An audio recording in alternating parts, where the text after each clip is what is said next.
पिछले वीक से in fact compare करें तो अच्छी शुरुआत इस हफ्ते की हुई है और लगातार ये जो तेज़ी है स्पेशली निफ्टी में देखिए आप बढ़ता ही गया। डेज हाई पर आपको कारोबार करता हुआ नजर आएगा और ब्रॉडर मार्केट जैसा कि आप बता रहे थे अनुज जी, शानदार रैली। जब आप छुट्टी पे जाते हैं तो मार्केट सरेंडर कर रहा होता है, आप आते हैं तो मार्केट तेज़ हो जाता है, तो ये कौन सा इफेक्ट माना जाए? नहीं श्रेया थैंक यू। ये तो क्या देखिए मार्केट का इम्पैक्ट है, इसमें कुछ बड़ी बात नहीं। आज अगर आप डे हाई पर बंद हुए तो वो थोड़ी सी राहत की खबर जरूर होगी मार्केट के लिए, एक एटलीस्ट शुरुआत होगी श्रेया। और ऐसे अगर 2-3 दिन मिले, मैं 2-3 दिन की बात क्यों कह रहा हूँ, देखिए आज भी आप नंबर्स में नोटिस अगर करेंगे, मुझे नहीं लगता कि कोई बहुत ज़्यादा वाली शॉर्ट कवरिंग हुई होगी। ऐसा नहीं है कि आप 8% से सीधा 20% पर आ जाएंगे लॉन्ग पोजिशंस पर। वो कब होगा?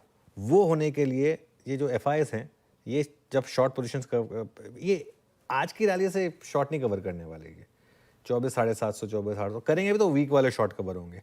जो बड़े वाले शॉर्ट है ना, वो 25,000 के ऊपर जाएंगे तभी शॉर्ट कवरिंग करेंगे। उसका कोई ट्रिगर है क्या अब तक? जब तक ये नहीं होगा तब तक रिस्क हमेशा रहेगा कि कोई भी रैली जो है ना वो टिकाऊ नहीं है।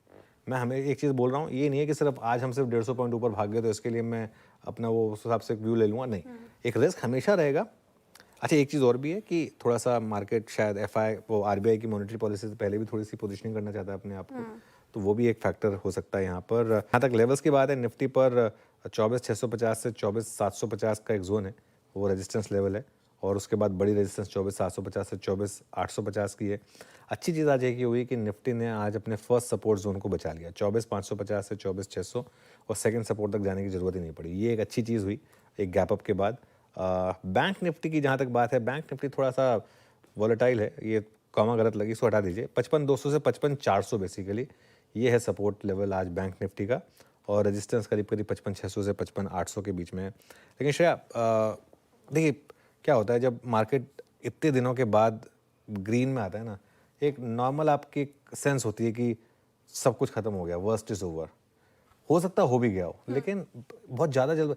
एक महीने का निफ्टी का चार्ट देख लीजिए, ऐसा नहीं कि आज पहला दिन है रैली का, पहले भी हमने ऐसे कई रैली वाले दिन देखे हैं, और हर बार ये लगा कि नहीं बस अब मार्केट देखिए इस तरीके से।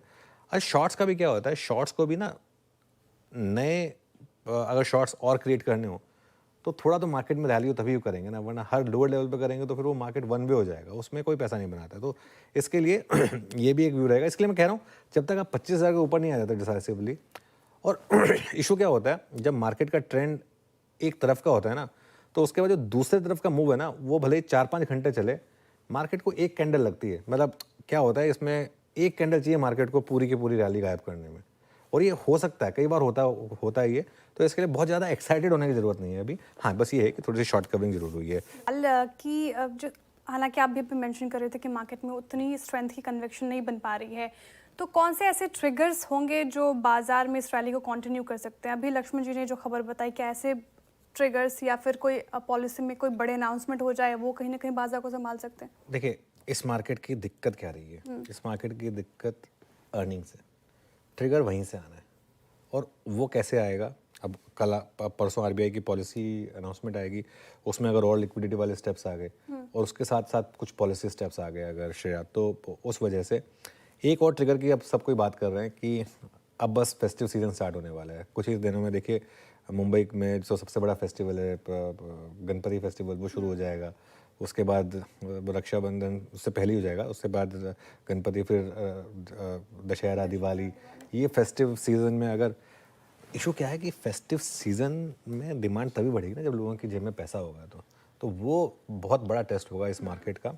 मेरे ख्याल से ये जो क्वार्टर है जुलाई टू सितंबर वाला, ये मेक और ब्रेक क्वार्टर होगा। मैं जानता हूँ मैंने अप्रैल टू जून के बारे में भी यही कहा था, लेकिन उम्मीद पे दुनिया कायम है, तो एक और क्वार्टर देखेंगे शायद। चलिए अब आगे बढ़ते हैं। बिल्कुल। ये FIIs इनका मूड इतना खराब क्यों है सर? क्या वजह है इतना बेचने के पीछे? 3, जब इतना बेचें तो इसकी वजह 3 है, एक नहीं, दो नहीं, 3 वजह। पहली वजह तो ये कि जैसे रिजल्ट FIs को चाहिए वैसे मिल नहीं रहे। तो रिजल्ट सीजन Q1 खराब था, Q2 स्टेबल टाइप है, बड़े एक्सीडेंट्स नहीं हो रहे हैं, लेकिन बड़ी कोई रिकवरी के संकेत।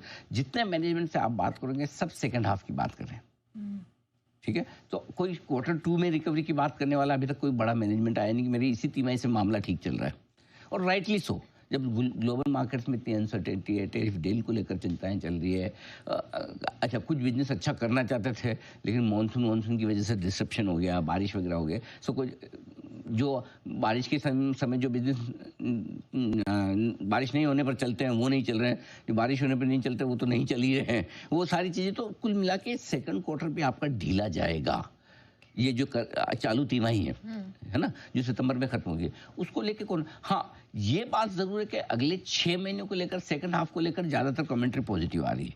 अब वो 6 में अगर लेकिन किसी एफआईएस का मूड ये है कि यार मेरा तो रुपया भी कमजोर हो रहा है, रिजल्ट भी ढीले हैं, तो मैं 6 महीने का क्यों इंतजार करूँ, मैं अभी बेच लूँ, मैं वापस ले लूँगा। और अगर आपने 84-85 के आसपास रुपए में बेचते हो और 88 के आसपास वापस ले लेते हो तो आपकी 3-4% करेंसी में बच जाते हैं, 3-4% आपके निफ्टी में बच जाते हैं, 7-8% की आपकी एक ट्रेडिंग हो गई, दे आर हैप्पी। तो दोनों चीज़ें हैं, रिजल्ट कमज़ोर है, रुपया कमज़ोर है, और तीसरा जो कारण अभी अभी बनना शुरू हुआ वो ट्रेड डील में देरी। अब नो डाउट हर एफआई को पता है, आपको हमको सबको पता है कि ट्रंप आगे पीछे डील करेंगे, प्रेशर टैक्टिक्स है, प्लस उनका जो कुछ भी करने का तरीका है वो साफ ये है कि भाई बजाय इसके कि इसको प्योरली बिजनेस डील के तौर पे देखने को, जो 2-3 स्टेटमेंट उन्होंने दिए वो मतलब बेवकूफ़ी वाले हैं। जैसे कि पहली चीज़ ये कि रशिया के साथ आप बिजनेस करते हो इसलिए मैं टैरिफ लगूंगा, तो आज पता चला, 90 दिन पहले नहीं पता था, 100 दिन पहले नहीं पता था, 150 दिन पहले नहीं पता था, इतने सालों से नहीं पता था। मतलब आपसे रशिया नहीं संभल रहा, चीन नहीं संभल रहा, तो हमको आंख दिखाओगे, राइट?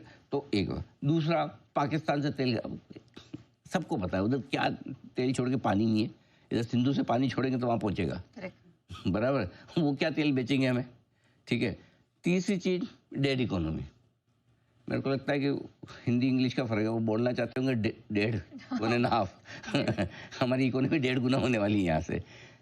खुद की संभाल लें, खुद को तो उन्होंने नौकरी से निकाला कल ही, उनके लेबर कमिश्नर को, जो वहाँ नौकरी देने वाला आदमी उसी की नौकरी चली गई।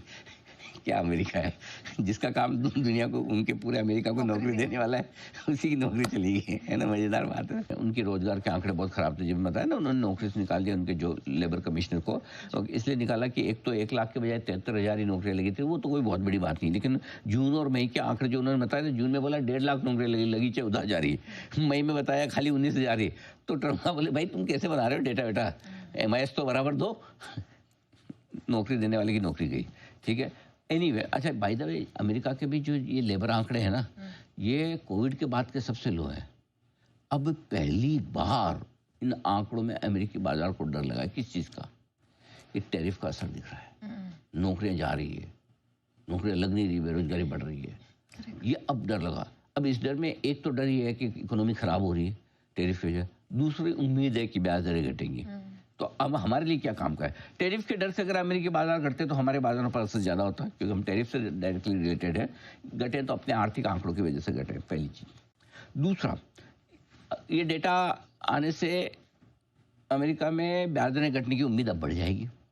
कच्चा तेल 69 पे आ गया, ये अच्छी, बॉन्ड यील्ड गिरना अच्छा, तेल घटना अच्छा, डॉलर इंडेक्स 6 दिनों से तेजी कर रहा था, ब्रेक लग गया, ये भी अच्छा। कुल मिला के हमारे से अमेरिका से संकेत अच्छे हैं। सर सबसे पहले तो ये रिकवरी की वजह ही समझना चाहेंगे। एक सिंपल सी वजह, एक ही वजह है, ओवरसोल्ड थे बाजार, इसलिए रिकवर हुआ है, ये एक वजह है। लेकिन मुझे पता है कि सिर्फ एक वजह बोलूंगा तो आप मानेंगे नहीं, और जब रिकवरी इतनी अच्छी आई और ऐसे माहौल में आई जब आप उम्मीद न करें, लोगों को नहीं होगी, हमें तो थी सुबह उम्मीद।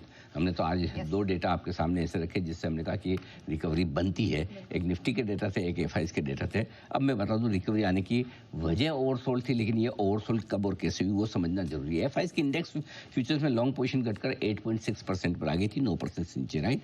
और ये 24,000, और ये पोजीशन काफ़ी लंबे समय बाद बनी थी, कि जो आपको 15 महीने के निचले स्तरों पर आती हुई दिखी। इसका मतलब है कि कितना बेच के बेचेंगे भाई, एफआईएस इतने लो लेवल पे चल रहा है, तो और बेचने की जगह कम हो जाती है, नंबर 1। नंबर 2, 24,450 के आसपास आज हमने आपको ये भी दिया था कि किस तरह से मल्टीपल सपोर्ट लेने की कोशिश निफ्टी कर रहा है। 12 मई के बाद 4 बार 24,450 के करीब पहुंचा निफ्टी, लेकिन टूटा नहीं और वहाँ से रिकवर होता हुआ दिखा है।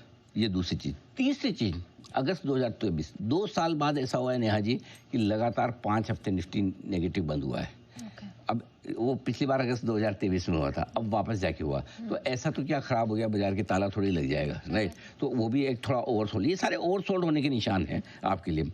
अब इन सब के बीच में जाने अनजाने, आज सुबह भी आपने पूछा था, मैंने कहा कि मुझे अमेरिका से संकेत अच्छे लग रहे हैं, और ये सरप्राइजिंग था कि अगर 600 पॉइंट अमेरिका घटता है तो हमारे संकेत अच्छे कैसे और हमारे गिफ्ट निफ्टी ऊपर कैसे। तो वजह साफ है, अमेरिका में बॉन्ड यील्ड का घटना, वहाँ ब्याज दरों में कटौती की तरफ इशारा करा, उनके इकोनॉमी के डेटा खराब आए, वो अच्छे हैं दरें घटाने के लिए आज से। दूसरा, डॉलर इंडेक्स 6 दिन से बढ़ रहा था, उस पर ब्रेक लगा। तीसरा, कच्चा तेल हमारा 72-73 से 69 के आसपास आ गया। तो ये 3 बड़े संकेत अमेरिका से थे जो हमें जोश देते हुए दिखे। तो एक और ओवरसोल्ड बाजार और दूसरी तरफ अच्छा। अब अल्टीमेटली तो डिमांड सप्लाई है, तो एफआईएस की थोड़ी शॉर्ट कवरिंग के संकेत आज स्क्रीन पर दिख रहे हैं, इसमें कोई डाउट नहीं। जिस तरह से स्लो एंड स्टडी बाजार धीमे धीमे ऊपर जा रहा है, तो हो सकता है कैश में भले आपको फिर से आपको खरीदारी का आंकड़ा दिख जाए छोटा मोटा, या आए तो बड़ी खरीदारी ना आए, लेकिन पूरी तरह से ये स्क्रीन बता रही कि इंडेक्स स्टॉक फ्यूचर्स में कहीं न कहीं आज शॉर्ट कवरिंग के संकेत आपको एफआईएस की तरफ से दिख रहे हैं, वो साफ है, इसमें कोई डाउट नहीं। लेकिन ये रिकवरी टिकेगी?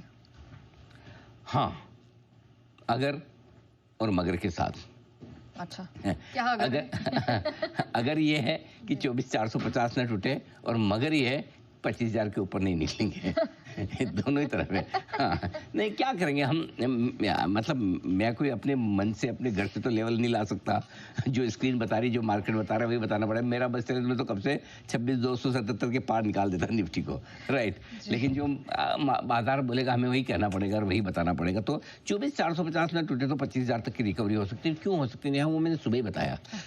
4 बार जब आपका 24,450-500 पर निफ्टी पहुंचा, तो चारों बार 2 से 4 ट्रेडिंग सेशन में इंट्राडे में रिकवरी बनी। और कितनी बनी? मिनिमम 2, मैक्सिमम 2.5% की। 2 से 2.5% का मतलब आपका ब्रॉडली 25,000 के आसपास आता है, करेक्ट। सो हम 25,000 तक की रिकवरी के लिए प्ले करेंगे। ओके, ये देखेंगे, क्योंकि एक तरफ सही पड़ गया हमारा डिसीजन कि 24,450 नहीं टूटना चाहिए। अब उम्मीद करेंगे कि दूसरी तरफ भी सही पड़ जाएगा 25,000, उसके बाद रिव्यू करेंगे।